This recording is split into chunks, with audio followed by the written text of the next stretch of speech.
The next night, Jace waited for Keena at the address she sent him. He was a little nervous, having done his best to look presentable tonight. It had been a while since he'd been on a date, so he felt a bit out of practice.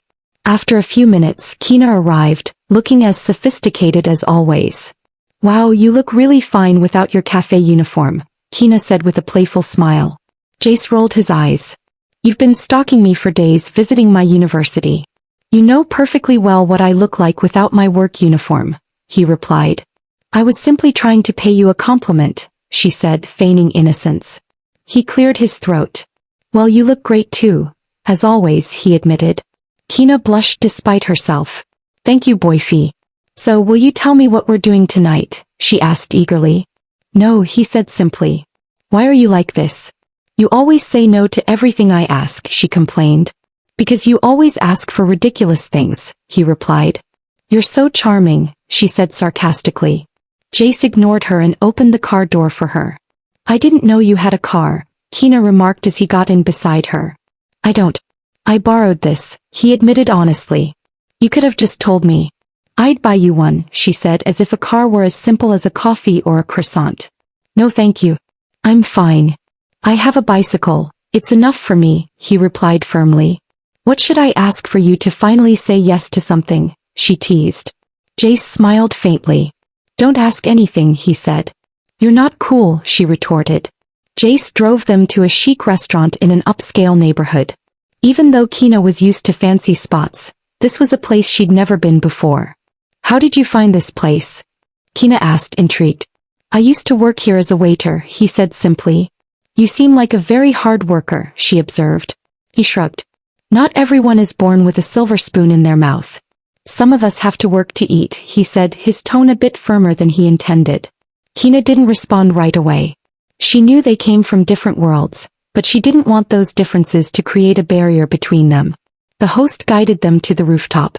The sky was breathtaking and Keena found herself mesmerized. She rarely had time to look up at the sky, always too busy scrolling on her phone. "I picked this spot because there's supposed to be a meteor shower tonight. I thought it might be something nice to watch together," Jace said. Keena smiled at how thoughtful he was, even though their relationship wasn't meant to be permanent.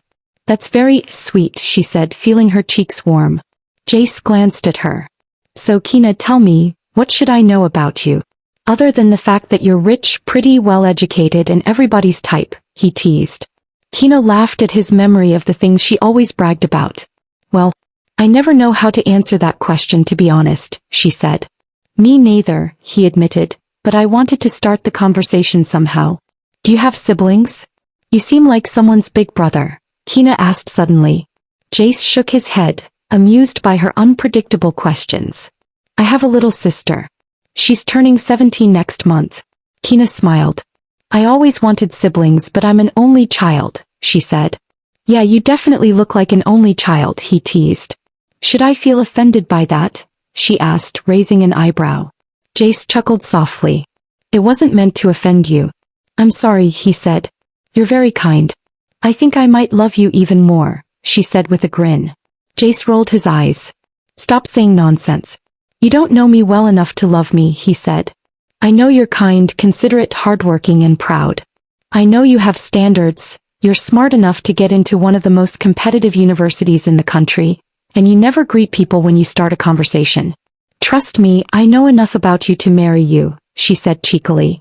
Jace laughed, genuinely amused. "You're not just crazy, you're funny too," he said. "Rich, pretty and funny. Dare to say I'm not God's favorite," she teased.